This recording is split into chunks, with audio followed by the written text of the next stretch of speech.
Pila pa i-rent sa inyong kayak, te? Taxi daw ma'am 300, ang normal 400 per hour.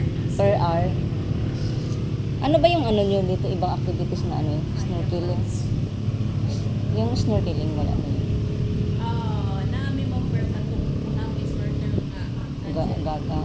Pero may area kahit saan na. Ayan na yun. Sige, salamat.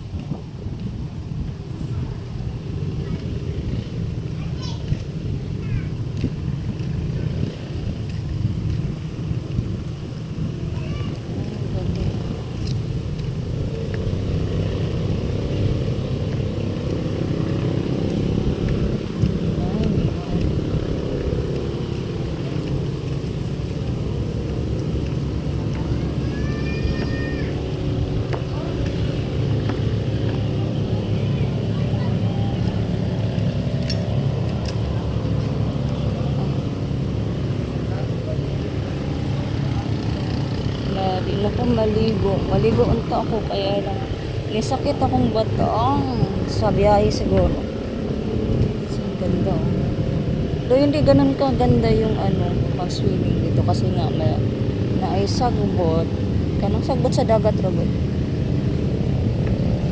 Pero as in, napaka-authentic ng place.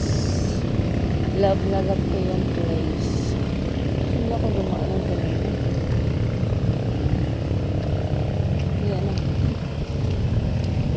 Tapos mag-order na kong pagkaon kay kung order na kong 5 to 6 is baka daw maubusan na kami kasi maraming na-chicken dapat hanggang 7 lang yung ano, hanggang 7 lang yung restaurant na nandun sa dulo. So ang advice 3 p.m. or 4 is mag-order ng pagkain para sa panihapon. Ayun, tubig. So, mag-order na ako para sa panihapon. Ito yung order ko.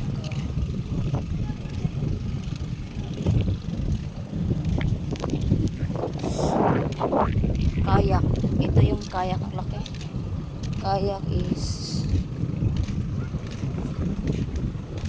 300. Order lang pagkain.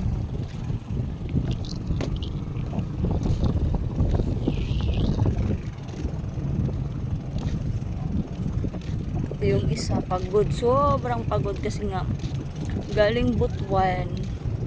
Mga 5 AM nagbiyahe na kami.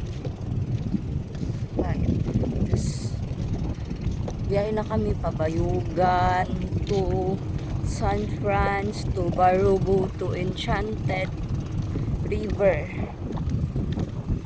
Mag-stick pa nga sana kami kaya lang hindi kaya. Pagod na si Gerald. Pagod na ang driver.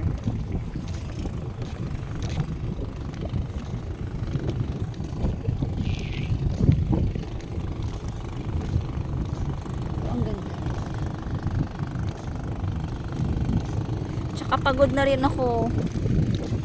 Enchanted pa lang yung naligo. Sakit yung anong balakang. Buti bumili ako ng ano efficacent. Siguro nalamigan na to. Ayan na, may kakarating lang.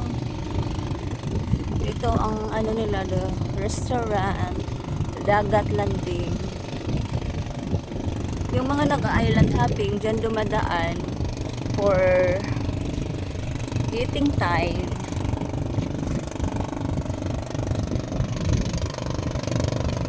Kapagod, magbiyahe. Napagod kami sa biyahe, hindi sa swim.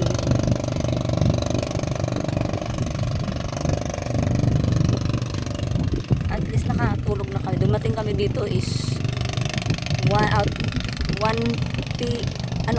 pala, 12 tapos 1. Nagstambay kami dito isang oras.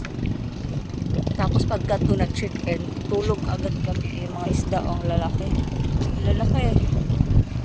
Sarap niya sa bawan. Kasi may kakarating lang. Tapos bukas pa kami dito. Hanggang 11 pa kami. Sana hindi ko na lapsan. Idugo. Gabi perfect talaga ng menstruation ko. First day of gala is nag-start siya ang lakas. Kaya kakakain.